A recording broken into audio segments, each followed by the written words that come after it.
ಆದಿಚುಂಚನಗಿರಿ ಮಠಕ್ಕೆ ಈ ದೇಶದ ಪ್ರಧಾನಮಂತ್ರಿ ನರೇಂದ್ರ ಮೋದಿಯವರು ಬರ್ತಾರೆ. ಆ ಮಠದ ಸ್ವಾಮೀಜಿಯವರು ಆಹ್ವಾನ ಮಾಡಿದಾಗ ನರೇಂದ್ರ ಮೋದಿಯವರು ಬರ್ತಾರೆ.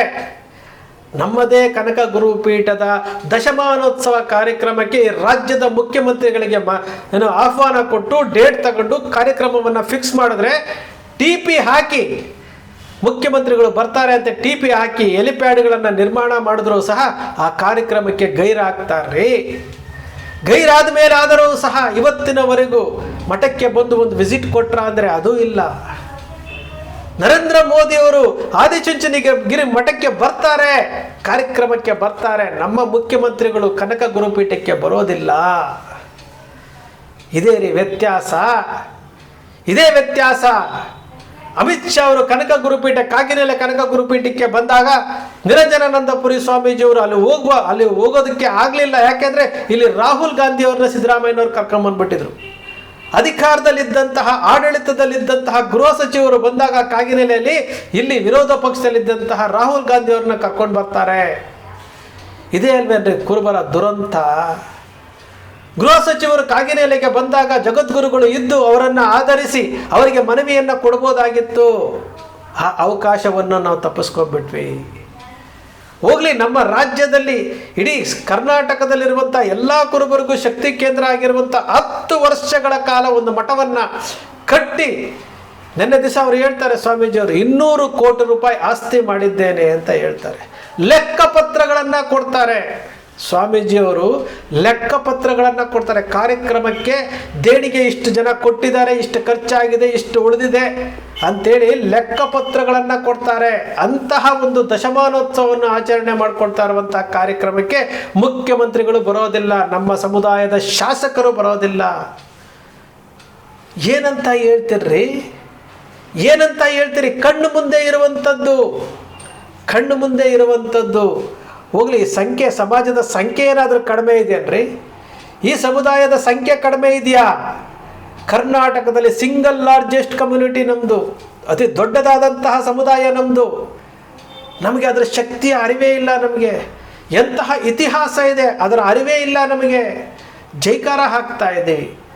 ಈ ರಾಜ್ಯದ ಮುಖ್ಯಮಂತ್ರಿಗಳೇ ಸಮುದಾಯದ ಕಾರ್ಯಕ್ರಮಕ್ಕೆ ಬರ್ದಾ ಹೋದರೆ ನಾವು ಏನಂತ ತಿಳ್ಕೊಳ್ಬೇಕ್ರಿ? ಏನಂತ ತಿಳ್ಕೊಳ್ಬೇಕು? ಶಾಸಕರುಗಳು 14 ಜನ ಶಾಸಕರು, 2 MLCಗಳು, ಅದರಲ್ಲಿ ಒಬ್ಬರು ಸತ್ತಿದ್ದಾರೆ. 15 ಜನ ಶಾಸಕರಲ್ಲಿ ಕಾರ್ಯಕ್ರಮಕ್ಕೆ ಬಂದಿದ್ದು 6 ಜನ. HM ರೇವಣ್ಣವರು ಬರೋದಿಲ್ಲ, ವಿಶ್ವನಾಥ್ ಅವರು ಬರೋದಿಲ್ಲ, ಈಶ್ವರಪ್ಪನವರು ಬರೋದಿಲ್ಲ, ಬಂಡೆಪ್ಪ ಕಾಶಂಪುರವರು ಬರೋದಿಲ್ಲ. ಇದು ನಮ್ಮ ಸಮುದಾಯದ ಇವತ್ತಿನ ಪರಿಸ್ಥಿತಿ. ನರೇಂದ್ರ ಮೋದಿಯವರನ್ನು ಕರೆಸುವಂತಹ ಶಕ್ತಿ ಆ ಮಠಗಳಿಗಿದೆ. ಗೃಹ ಸಚಿವರು ತಾನಾಗಿಯೇ ಮಠಕ್ಕೆ ಬಂದಾಗ ಅವರನ್ನು ಸ್ವೀಕಾರ ಮಾಡಿಕೊಳ್ಳುವಂತಹ ಅವಕಾಶವನ್ನು ನಾವು ಕಳ್ಕೊಳ್ತೀವಿ. ಈ ಸಮುದಾಯದ ವಿಚಾರಗಳನ್ನು ರಾಜಕೀಯ ಪಕ್ಷಗಳಿಗೆ ಮನವರಿಕೆ ಮಾಡಿಕೊಡುವಂತಹ ಪರಿಸ್ಥಿತಿಯಲ್ಲಿ ನಾವಿಲ್ಲ. ಕಳ್ಕೊಂಡಿರೋದನ್ನು ವಾಪಸ್ ತಗೊಳ್ಳೋದಕ್ಕೆ ನಾವು ಅವರನ್ನು ಮನವರಿಕೆ ಮಾಡ್ಕೊಳ್ಬೇಕು, ಅವರಿಗೆ ವಿಷಯವನ್ನು ತಿಳಿಸ್ಬೇಕು, ಅನ್ಯಾಯ ಆಗಿರೋದನ್ನು ಮತ್ತೊಮ್ಮೆ ಪಡಿಬೇಕು ಅಂತೇಳಿ ಇಚ್ಛಾಶಕ್ತಿ ಇದ್ದರೂ ಸಹ ನಮಗೆ ವೇದಿಕೆಗಳಿಲ್ಲ. ನಮಗೆ ವೇದಿಕೆಗಳಿಲ್ಲ. ಸರ್ಕಾರದಿಂದ ಸಮುದಾಯಗಳಿಗೆ ಆಗಬೇಕಾದಂತಹ ಅನುದಾನಗಳಿಲ್ಲ. ಇದು ನಮ್ಮ ಸಮುದಾಯದ ಪರಿಸ್ಥಿತಿ. ಯಾತಕ್ಕೋಸ್ಕರವಾಗಿ ಜೀವನ ಮಾಡ್ತಾ ಇದ್ದೀವೋ ಗೊತ್ತಿಲ್ಲ. ಪ್ರತಿನಿತ್ಯವೂ ಅದನ್ನೇ ಅನ್ಕೊಂತೀವಿ ನಾವು. ಸಣ್ಣ ಪುಟ್ಟ ಸಮುದಾಯಗಳು ಇವತ್ತು ಅತಿ ಎತ್ತರಕ್ಕೆ ಹೋಗ್ತಾ ಇದ್ದಾವೆ. ಸಣ್ಣ ಪುಟ್ಟ ಸಮುದಾಯಗಳು ಎತ್ತರಕ್ಕೆ ಹೋಗ್ತಾ ಇದ್ದಾವೆ. ಇಷ್ಟು ದೊಡ್ಡದಾದಂತಹ ಸಮುದಾಯ ಇವತ್ತು ಯಾವ ಪರಿಸ್ಥಿತಿಯಲ್ಲಿದೆ? ಜಿಲ್ಲಾಧ್ಯಕ್ಷನ ಮೇಲೆ ಕಪ್ಪು ಮಸಿ ಬೆಳೆಯುವಂಥದ್ದು, ಕನಕ ಗುರುಪೀಠದ ಅಡಿನಲ್ಲಿ ಬರಬೇಕಾಗಿದ್ದಂತಹ ಸಂಘಟನೆಗಳು ಇವತ್ತು ತನ್ನ ಇಷ್ಟಕ್ಕೆ ಬಂದ ಹಾಗೆ ಅವರು ಮಾಡ್ಕೊಂಡು ಹೋಗ್ತಾ ಇರುವಂಥದ್ದು. ನಾವು ಮೊದಲಿಂದನೂ ಅದನ್ನೇ ಹೇಳ್ತಾ ಇದ್ದೀವಿ. ಕರ್ನಾಟಕ ಪ್ರದೇಶ ಕುರುಬರ ಸಂಘ ಸಂಘದ ವಿಚಾರಗಳು, ಸಂಘ ಮಠದ ಅಡಿಗೆ ಬರಬೇಕು, ಸಮಾಜದ ಆಸ್ತಿ ಉಳಿಸ್ಬೇಕು. ಸಮಾಜದ ಆಸ್ತಿ ಉಳಿಬೇಕು ಅಂತಂದರೆ ಮಠದಡಿಗೆ ತರಬೇಕು. ಇದನ್ನೇ ನಾವು ಹೇಳ್ತಾ ಇರುವಂಥದ್ದು. ಅದೂ ಆಗೋದಿಲ್ಲ, ಇದೂ ಆಗೋದಿಲ್ಲ. ಸಮುದಾಯದ ವಿಚಾರ ಅಂತ ಬಂದಾಗ ಈ ಸಮುದಾಯ ಯಾವ ರೀತಿ ಒಗ್ಗಟ್ಟಾಗಬೇಕು ಅನ್ನೋದು ಗೊತ್ತಿಲ್ಲ. ಎಲ್ಲಿಯವರೆಗೂ ನಾವು ನಮಗೆ ನಾವೇ ಆತ್ಮಾವಲೋಕನ ಮಾಡ್ಕೊಂಬನ್ನಿ. ಪ್ರಧಾನಮಂತ್ರಿಗಳು ಒಂದು ಕಾರ್ಯಕ್ರಮಕ್ಕೆ ಬಂದು ಆದಿಚುಂಚನಗಿರಿ ಮಠಕ್ಕೆ ಬಂದು ಅವರು ಏನು ವೇದಿಕೆ ಮೇಲೆ ಕುತ್ಕೊಂಡು ಸ್ವಾಮೀಜಿಗಳು ಗೌರವವನ್ನು ಸ್ವೀಕಾರ ಮಾಡ್ತಾರೆ ಅಂತಂದಾಗ ನಮ್ಮದೇ ಸಮುದಾಯದ ಮುಖ್ಯಮಂತ್ರಿಗಳು ನಮ್ಮದೇ ಸಮುದಾಯದ ದಶಮಾನೋತ್ಸವಕ್ಕೆ ಬರೋದಿಲ್ಲ, ನಮ್ಮದೇ ಸಮುದಾಯದ ತಿಂತಣಿ ಸ್ವಾಮೀಜಿಯವರು ದೈವಾಧೀನರಾದರೆ ಹೋಗೋದಿಲ್ಲ. ಕೊನೆಯ ಪಕ್ಷ ಕಾರ್ಯಕ್ರಮಕ್ಕೆ ಹೋಗ್ಲಿಕ್ಕೆ ಆಗಲಿಲ್ಲ, ಏನೋ ಅರ್ಜೆಂಟ್ ಬಂತು, ಧರ್ಮಕ್ಕಿಂತ ರಾಜಕಾರಣ ನನಗೆ ಹೆಚ್ಚಾಗೋಯ್ತು, ಬಂದು ಕಾರ್ಯಕ್ರಮ ಆದ ನಂತರ ಆದರೂ ಬಂದು ಮಠಕ್ಕೆ ಭೇಟಿ ಕೊಡ್ತಾರೆ ಅಂತ ತಿಳ್ಕೊಂಡಿದ್ದು ಹುಸಿ ಆಯಿತು. ಇದು ನಮ್ಮ ಸಮಾಜದ ಇವತ್ತಿನ ದಯನೀಯ ಸ್ಥಿತಿ. ಎಲ್ಲಿಯವರೆಗೂ ಮುಗಿದೋಯ್ತು. ರಾಜಕೀಯ ಕ್ಷೇತ್ರದಲ್ಲೂ ಸಹ ಇನ್ನು ಅಡ್ಡಾಡ್ಕೊಂಡು ಇನ್ನೊಂದು 2 ವರ್ಷ ಬಂದ್ಬಿಡುತ್ತೆ. ಇವರೇ ಮುಖ್ಯಮಂತ್ರಿಯಾಗಿ ಮುಂದುವರೆದ್ರೂ ಸಹ ಅಡ್ಡಾಡ್ಕೊಂಡು ಇನ್ನೊಂದು 2 ವರ್ಷ ಬಂದ್ಬಿಡುತ್ತೆ. ರಾಜಕೀಯ ನಿವೃತ್ತಿಯನ್ನು ಘೋಷಣೆ ಮಾಡಿರುವಂಥ ಸಿದ್ದರಾಮಯ್ಯನವರು ಬೇರೆ ಯಾರನ್ನೂ ಬೆಳೆಸಲಿಲ್ಲ, ಈ ಸಮುದಾಯದಲ್ಲಿ ಯಾರನ್ನೂ ಬೆಳೆಸಲಿಲ್ಲ, ಯಾರನ್ನೂ ಮುನ್ನೆಲೆಗೆ ತರಲೇ ಇಲ್ಲ. ಹಾಗಾದರೆ ಈ ಸಮುದಾಯ ರಾಜಕೀಯ ಕ್ಷೇತ್ರದಲ್ಲಿ ಸಾಧನೆ ಮಾಡ್ತಾ ಇರುವಂಥದ್ದೇನು? ಶೂನ್ಯ. ಶೈಕ್ಷಣಿಕವಾಗಿ, ಆರ್ಥಿಕವಾಗಿ, ಔದ್ಯೋಗಿಕವಾಗಿ ನಾವು ಯಾವುದರಲ್ಲೂ ಮುನ್ನೆಲೆಯಲ್ಲಿ ಬಂದಿಲ್ಲ, ನಾವು ಯಾವುದನ್ನೂ ಗಳಿಸ್ತಾ ಇಲ್ಲ.